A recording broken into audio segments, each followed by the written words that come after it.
Shalom saudara, kita kembali mengikuti Abam, ini episode 993 ya. Betul ya? Betul. Yuk, mari Pak Kren kita mulai. Baik, pertanyaan pertama dari seorang perempuan usia 67 tahun, sudah menikah, memiliki 1 anak dan 2 cucu, tinggal di Australia. Shalom Bapak Pendeta Aris Susabdono, hamba terkasih Elohim Yahweh. Saya rindu untuk menyampaikan sesuatu kepada Bapak, yakni mengenai berita-berita yang negatif, yang adalah fitnah belaka tentang Bapak. Bahkan kata-katanya seringkali tajam, menusuk sanubari bagi saya, Pak. Sesungguhnya bukan Bapak Eras yang butuh dikasihani, tetapi justru semua dari mereka lah yang perlu dikasihani. Mereka semuanya sangat-sangat ceroboh, bahkan kekurangan hikmat. Mereka sungguh tidak menyadarinya bahwa apa yang mereka perbuat itu justru sangat-sangat melukai hati Tuhan Yesus dan Elohim Yahweh. Jujur saya sangat sedih mendengar semuanya ini. Saya berdoa serta rindu agar mereka semua cepat-cepat sadar, bertobat, dan berbalik ke jalannya yang benar. Sebelum murka Allah tiba atas mereka. Sebab Elohim Yahweh tidak akan tinggal diam jika biji matanya, yaitu hamba kesayangannya, terus-terusan diusik. Maju terus ya Pak Eras, dan sama sekali jangan hiraukan mereka. Anggap saja sebagai tantangan. Semakin ditekan akan semakin melambung tinggi, sampai tergenapi semua rencana Allah bagi semua umatnya. Haleluya. Elohim Yahweh senantiasa memberi kekuatan dan hikmatnya, serta memberkati pelayanan Bapak Eras dan tim. Bapak Eras, maafkan saya jika saya sering WhatsApp Bapak untuk membagikan apa yang saya dapatkan dan rasakan. Sebab dorongan yang sangat kuat sekali untuk mengutarakannya. Sekali lagi maafkan saya ya Pak, jika kurang berkenan. Enggak, terima kasih. Dukungan Anda memberi penghiburan ke saya. Saya seringkali juga merasa mengapa ya orang ini memusuhi saya.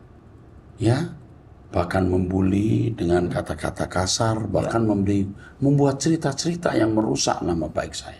Saya juga bingung.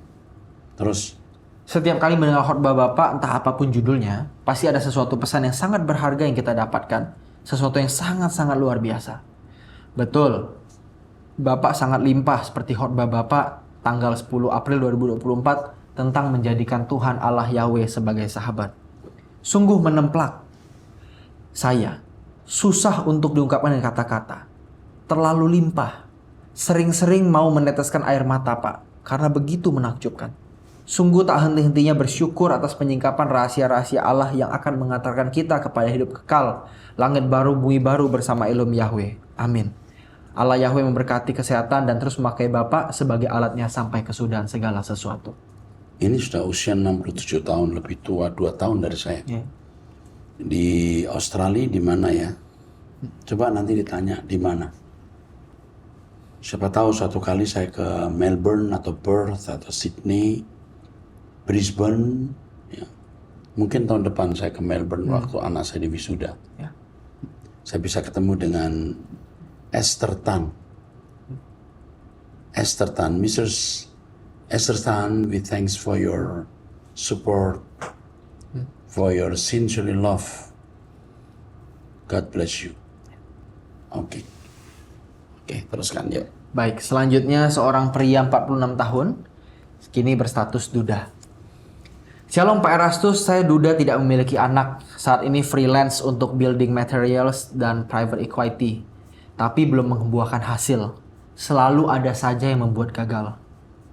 Saat ini hidup saya kacau. Saya bingung harus bagaimana untuk bertahan hidup dan bisa hidup baik-baik di dalam Tuhan. Apakah penyebabnya karena dari kutuk dosa perceraian sehingga tidak bisa dengan hanya berdoa dan memohon ampun kepada Tuhan? Dan dosa lain lagi yang belum saya bereskan sehingga menghambat kasih Tuhan karena sebelumnya pada saat saya berkarir meskipun dijegal teman sekerja saya mendapatkan pekerjaan baru yang lebih baik. Sekiranya Bapak ada waktu luang untuk saya WhatsApp call karena lebih mudah untuk saya menjabarkan perjalanan hidup ini. Dan Bapak lebih mudah menganalisa dalam perjalanan hidup saya. Saat ini saya hidup semakin hambar dan jauh dari Tuhan karena perjalanan hidup ini semakin kacau. Karena jiwa ini semakin liar di keadaan saat ini. Saat ini saya hanya bisa berdoa dan berusaha supaya jiwa ini tidak liar. Supaya tidak membuat celah untuk berbuat dosa. Mohon pencerahannya dan doanya supaya tubuh, jiwa, dan roh saya bisa kembali ke jalan Tuhan seperti dulu. Oh iya. Faktor penyebab perceraian saya karena pihak keluarganya yang dominan dari kecil sampai besar. Sehingga menimbulkan keributan di rumah tangga kami waktu itu. Memang, setiap pertengkaran kadang saya mengucapkan pisah karena tidak tahan. Dan kami sempat pisah rumah. Sampai suatu waktu keponakan saya ketemu mantan istri dengan pria lain di mall. Dan tidak lama kemudian dia mengajukan cerai. Tapi hal perceraian pun sudah saya memohon ampun kepada Tuhan, Pak.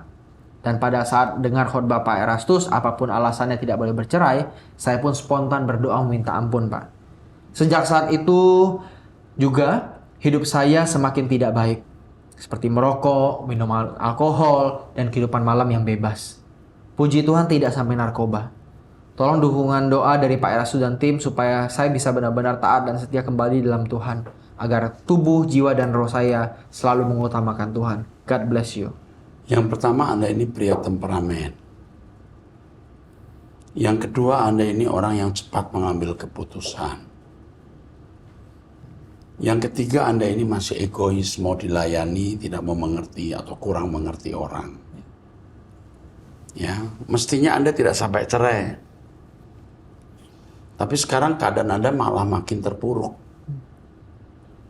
Dan Anda tidak akan mudah mengubah keadaan ini. Tidak mudah bukan tidak bisa. Harus kerja keras. Yang pertama, dengan lari ke alkohol, dunia malam, Anda itu bunuh diri. Kalau hanya fisikmu yang mati masih nggak terlalu masalah. Tapi kematian kedua terpisah dari hadirat Allah itu mengerikan, bro. You ceroboh, dan sekarang mau lakukan kecerobohan yang lebih fatal. Coba sekarang you berubah. Anda sendiri yang bisa merubah Anda. Tuhan nggak bisa merubah Anda kalau Anda tidak mau berubah. Bangun pagi doa dengan saya di Truth ID, mendengarkan khotbah-khotbah saya di Truth ID. Tinggal di mana dia? Di sini tidak ditulis, Pak. Tidak ditulis. Coba you ikuti deh. Saudara dinasehati Rasul Paulus pun tidak akan berubah kalau tidak punya niat sendiri berubah. Anda mendengar suara Tuhan pun juga belum tentu berubah kalau Anda tidak mau merubah diri. Anda sering menggampangkan masalah. Ya, jangan begitu. Yuk kita berubah. We love you. Ya. We will be beside you. Kita mau selalu di samping Anda, membimbing Anda. Kami mau jadi gembalamu, ya. Ikuti nasihat ini, doa pagi bersama. Ikuti terus truth.id. Kalau Anda di Jakarta, datang onsite di Mall Arta Gading. Lantai 5, ikuti kebaktian. Itu dulu. Jangan ke dunia malam, jangan minum alkohol, jangan melakukan pergaulan, apalagi seks bebas. You kena penyakit nanti. You akan menyesal seumur-umur. Dan Anda tidak akan pernah punya keturunan selamanya. Jangan. Ya, oke itu saja. Pertobatan awal pemulihan. Baik. Selanjutnya, seorang perempuan usia 15 tahun, seorang pelajar yang berjamaah di salah satu gereja aliran Pentakosta di Makassar, Sulawesi Selatan. 15 tahun umurnya ya? Ya, 15 tahun. Ya. Shalom Om Eras, perkenalkan saya adalah salah satu jemaat gereja Pentakosta di Sulawesi Selatan. Sebelum saya ke intinya, saya mau kasih tahu kalau ibu saya adalah pengikut GSKI Rehoboth melalui YouTube sejak 2016 lalu. Yang dimana saya masih umur 7 tahun. Kami juga sempat berkunjung ke gereja Om Eras di Mall Arta Gading beberapa bulan lalu karena kebetulan kami sedang berkunjung ke keluarga kami di Jakarta. Om, jujur sebenarnya saya tergolong anak yang nakal. Tidak dengar-dengaran orang tua, bandel, dan lain sebagainya. Ibu saya seringkali menyuruh saya untuk membaca renungan dari truth.id di Instagram sejak saya SD dulu. Tapi saya terkadang malas melakukan hal tersebut. Karena saya pikir buat apa sih melakukan hal itu? Tapi itu dulu. Sekarang saya mulai berpikir bahwa hal itu penting. Kita menjadi sahabat Tuhan Yesus sejak sekarang karena kita tidak akan pernah tahu kapan kita akan dipanggil Tuhan. Sekarang saya sudah mulai ikut ibu saya untuk mendengar khotbah-khotbah dari Om Eras dan termasuk Abam. Sekarang saya sudah sering melayani di gereja, bersaksi, dan juga ikut choir di sekolah. Saya juga suka membaca Alkitab dan juga sempat beberapa kali mendengar khotbah singkat dari anak Om Eras, yaitu Stephanie Erastus. Sementara ini saya juga sedang membaca buku cetakan Om Eras yang berjudul Berlayar ke Langit Biru. Buku itu sangat memberkati saya. Saya bersyukur Om karena sekarang saya sudah ada niat untuk berubah dan serius mempersiapkan hari kematian saya. Sekarang saya berpikir, kenapa dulu saya sangat susah untuk melayani Yesus padahal tidak sesusah itu. Sepertinya dulu juga saya terpengaruh oleh teman-teman saya yang menghina saya bahwa saya sok suci. Tapi sekarang saya tidak peduli lagi dengan kata-kata teman saya. Saya juga beberapa kali sempat mengajak teman saya untuk membaca renungan dari truth.id. Tidak memaksa, tapi mereka mau berubah dan itu tidak itu tergantung dari mereka. Menurut Om Eras, apakah yang harus saya lakukan sekarang ini? Apakah yang saya lakukan sekarang ini sudah benar? Terima kasih Om Eras dan tim Abam, Tuhan Yesus memberkati. Ini karena ibunya karena ibunya pecinta Truth ID, sehingga anaknya bisa punya kesadaran ini. Ini kesadarannya. Cindy senang membaca tulisan kamu. Ini usia 15 masih SMP. Iya, masih SMP. Yang tadi udah SMK. Oke. Senang nak si Om Eras mendengar tulisanmu. Kamu ikut doa pagi nak, kalau bisa itu luar biasa. Ikut terus Truth.id. Tetap kamu di gereja kamu, menjadi pelayan Tuhan di situ, jadi berkat di situ. Bagus, jangan takut disebut sok suci. Memang kita harus suci. Ya nak, we love you. Amin. Selanjutnya dari seorang pria usia 52 tahun sudah menikah dengan satu anak karyawan swasta, berjemaat di salah satu gereja aliran karismatik di daerah Bogor. Ini kayaknya soal Trinitas juga ya. Bapak David Ardian usia 52 tahun. Pak David Ardian, pertanyaan Bapak kami akan pindahkan di menjawab Trinitas dan doktrin ya Pak. Ya. Karena ini menyangkut doktrin ya. Oke, teruskan. Baik, selanjutnya dari seorang pria usia 31 tahun sudah menikah, memiliki 4 anak, salah satu jemaat gereja Anglikan Sabah, Malaysia. Shalom dan Bapak Pendeta Erastus Sabdono dan seluruh tim pecinta suara kebenaran yang dipakai Tuhan luar biasa. Ini dari Malaysia ya? Dari Malaysia. Oke. Puji syukur kepada Tuhan karena anugerah saya boleh mengikuti pelajaran-pelajaran Bapak, walaupun hanya dalam talian. Oleh anugerah Tuhan, dia boleh ikuti pelajaran-pelajaran ini. Terus? Pelajaran yang Bapak ajarkan sangat menginspirasikan dan mendorong untuk berubah. Dan bukan hanya dari pengajaran Bapak, tapi juga dapat dirasakan dari hati Bapak yang tulus mengajar dan memberi teladan hidup dalam kekudusan. Saya secara pribadi sangat-sangat diberkati. Dan walaupun saya belum pernah berjumpa dengan Bapak secara tatap muka, tapi saya bisa merasakan ketulusan hati Bapak dalam mengasihi dan melayani Tuhan. Hal itu juga menginspirasi saya untuk memiliki hati yang mengasihi Tuhan seperti Bapak. Saya mengikuti Bapak melalui halaman media sosial sejak tahun 2022 kalau tidak salah. Selepas saya mengalami pengalaman hidup yang bagi saya sungguh luar biasa dengan Tuhan. Tuhan membimbing saya untuk bertemu dengan Bapak untuk membimbing saya. Saya sangat-sangat bersyukur untuk anugerah Tuhan yang besar ini. Sejak saya mengikuti pelajaran Bapak, saya sadar bahwa kekristenan yang kami jalani selama ini sangat miskin. Dan hal itu melahirkan kerinduan dalam hati saya untuk ingin dipakai Tuhan menjadi berkat bagi keselamatan jiwa-jiwa seperti yang Bapak sampaikan. Saya selalu memohon kepada Tuhan untuk memakai hidup saya. Saya rindu untuk mempersembahkan hidup saya ini bagi Tuhan karena saya percaya hidup ini adalah milik Tuhan. Saya rindu untuk melayani Tuhan dengan hati yang penuh kasih dan hormat kepada Bapa di surga. Saya rindu untuk memiliki karya tulisan pengajaran Bapak. Saya mau beli buku-buku Bapak untuk saya pelajari, tapi ekonomi jadi penghalang. Kalau ada soft copy dalam bentuk PDF buku-buku ajaran Bapak, kiranya Bapak berkenan, saya ingin memilikinya. Oke, ini dihubungi ya. Ya. Kita kirimkan PDF aja. Buku-buku saya soal kesucian, kekudusan, kenosis, apa semua ya. Terus? Akhir sekali, saya mohon nasihat Bapak. Sejak akhir-akhir ini saya tidak lagi datang ke gereja tempat di mana kami berjemaat sekarang ini. Kalau kebaktian minggu. Karena pengajaran pendetanya tidak membangun dan memberkati. Jadi saya hanya membawa keluarga saya ikut ibadah dengan Bapak melalui live streaming Truth.id melalui YouTube. Saya mohon petunjuk Bapak apakah yang saya lakukan ini salah atau tidak. Maaf karena terlalu panjang, Tuhan Yesus memberkati Bapak dan seluruh tim pelayanan. Masalahnya kalau punya anak-anak kecil, dia harus sekolah minggu. Harus dibawa ke sekolah minggu. Nggak apa-apa duduk sambil mendengar. Dari kesalahan pengkhotbah Anda pun diberkati.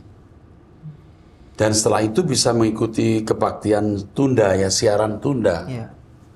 Tapi kalau anak-anak, kalau tidak ada anak ya. Ya nggak apa-apa, lewat live streaming saja. 4 anak. Umur baru 31 tahun. Oh, masih 31 tahun, anak 4. Masih kecil-kecil. Sebaiknya ke gereja. Bawa anak-anak sekolah minggu.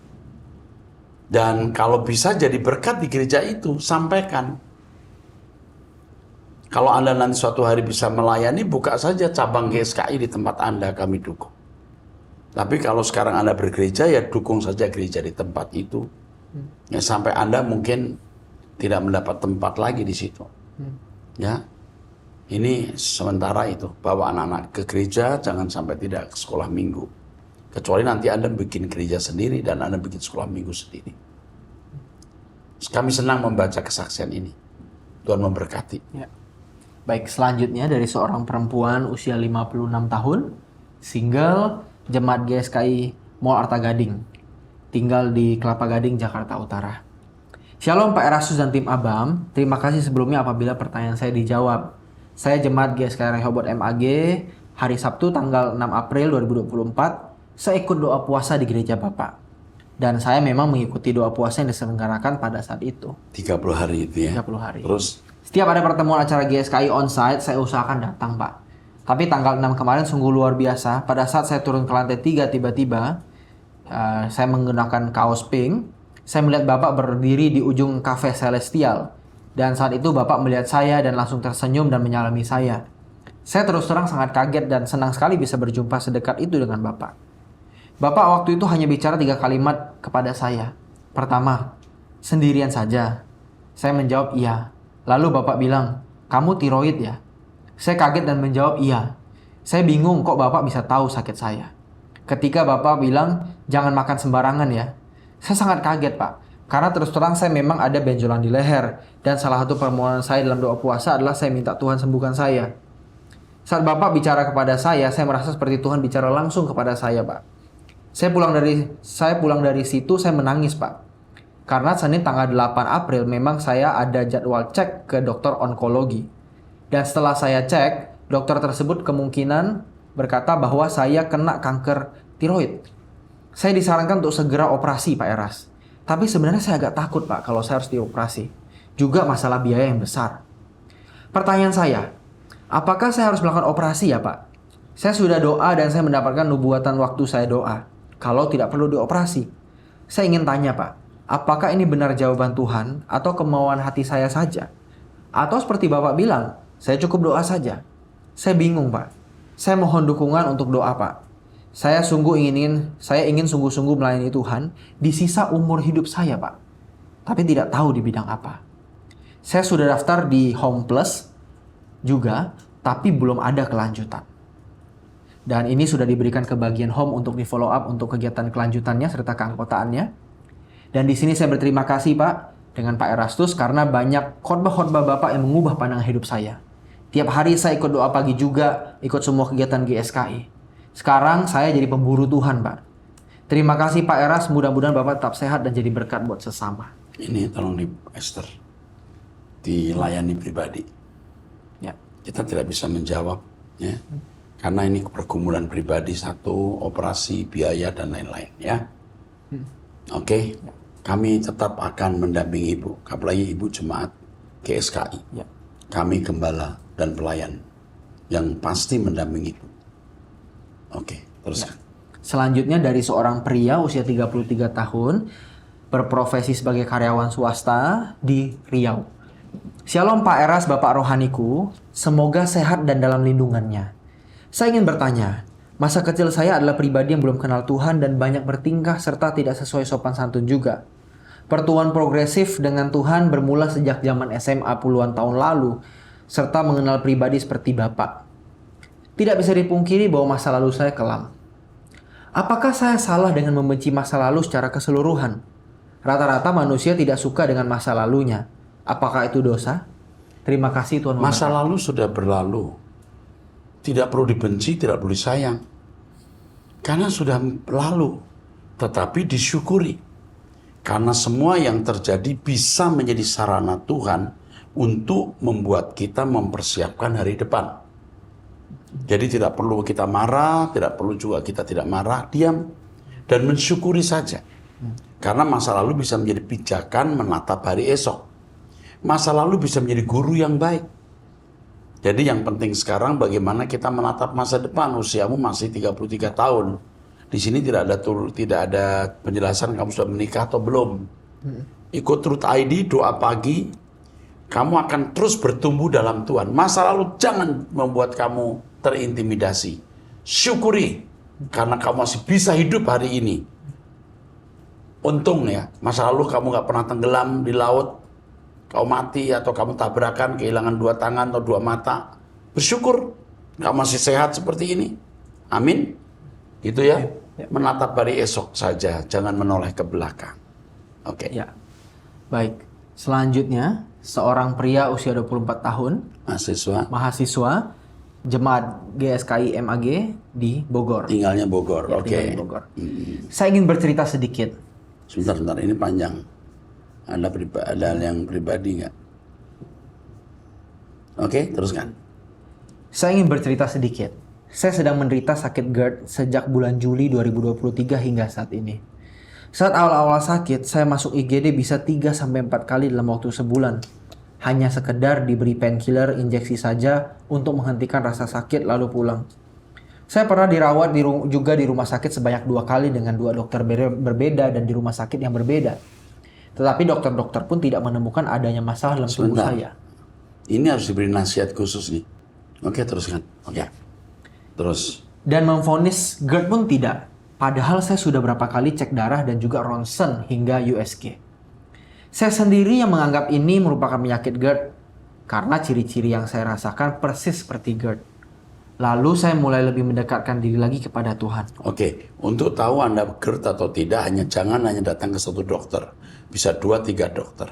Oke? Ya. Oke, teruskan. Saya memulai mencoba doa pagi rutin dan doa malam setiap hari Jumat. Setelah sekitar 2 bulan terlewati, saya sudah tidak kambuh lagi, tetapi meninggalkan penyakit yang menurut saya lebih sulit lagi untuk dihadapi saat ini, yaitu kecemasan yang berlebihan dan serangan panik yang terus-menerus datang. Begitu kamu tadi mulai Pak Glenn baca, saya udah tahu orang ini bermasalah secara psikologis. Begitu you baca, langsung suara di pikiran saya, dia masalah psikologis. Benar kan? Betul. Oke, teruskan.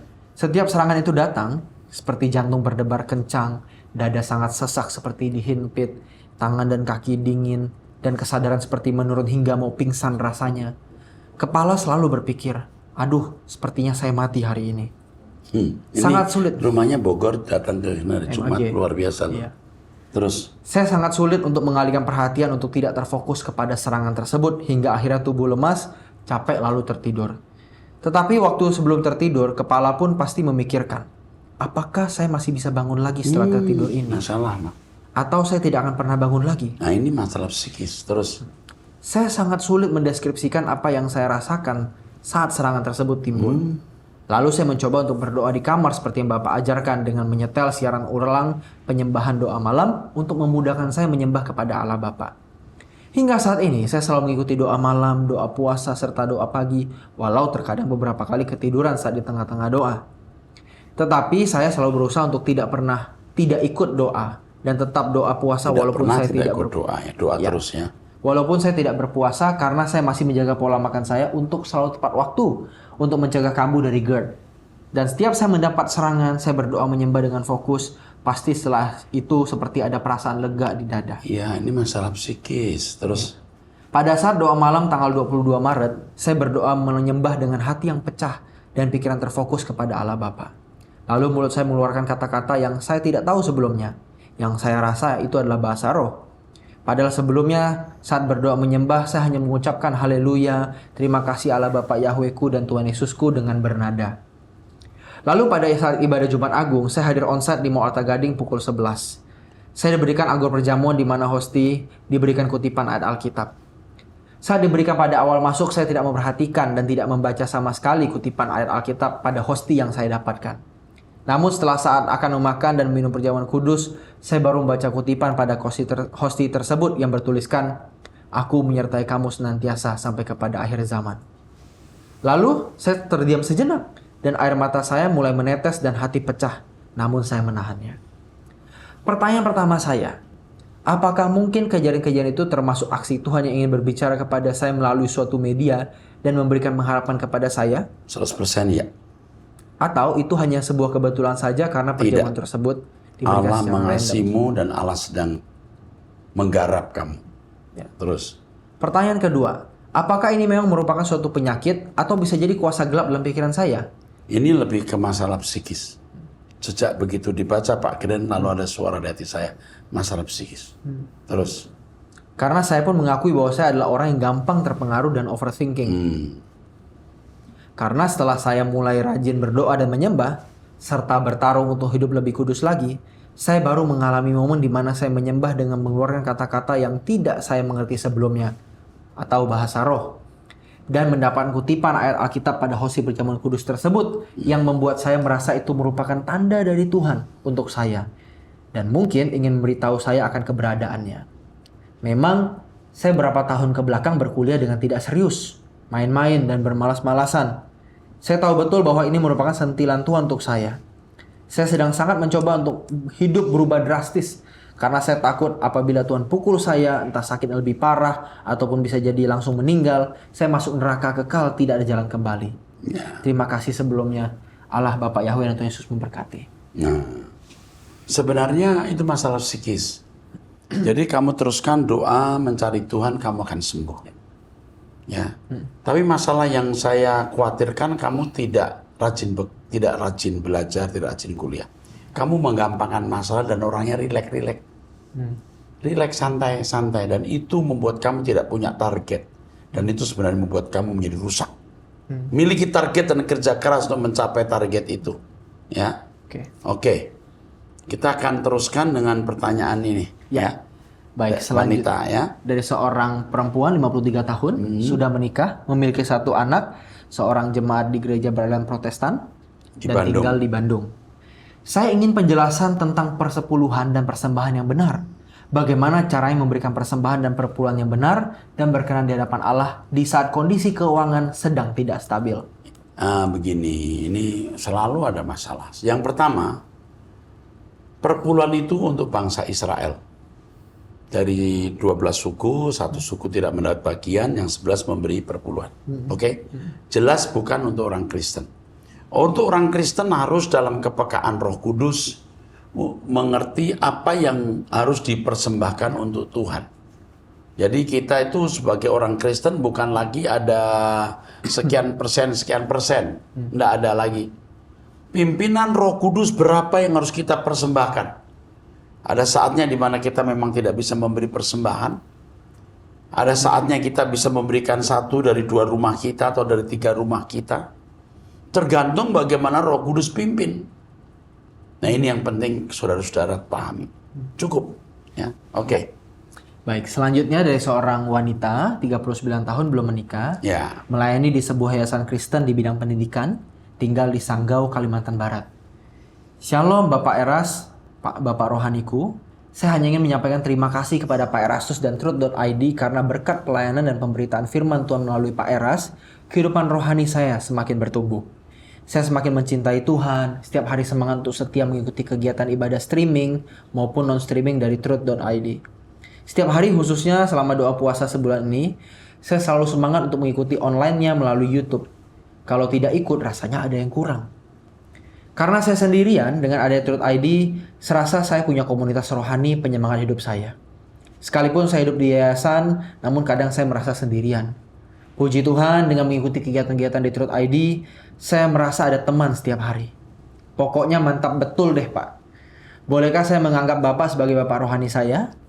Karena selama beberapa tahun saya mengikuti ibadah Bapak, saya merasa senantiasa digiring kepada hal-hal yang baik tentang hidup berkenan pada Tuhan. Terima kasih Pak Eras, Tuhan memberkati Pak Eras dan Ibu. Semoga suatu hari nanti saya bisa berjumpa dan bertemu dengan Bapak Eras, pembimbing kerohanian saya meskipun hanya lewat YouTube. Tuhan memberkati. Oke. Yuhanita. Yes, you are my spiritual daughter. Ya, kamu anak rohani kami. Suatu hari kita akan ketemu sayang, ya. We love you. Sampai jumpa, Tuhan memberkati. Oke, saudaraku sekalian, kita akhiri sampai di sini episode 9 berapa tadi? 93. Ya, 993 ya. Kita akan lanjutkan nanti di 994. Sampai jumpa, Tuhan memberkati.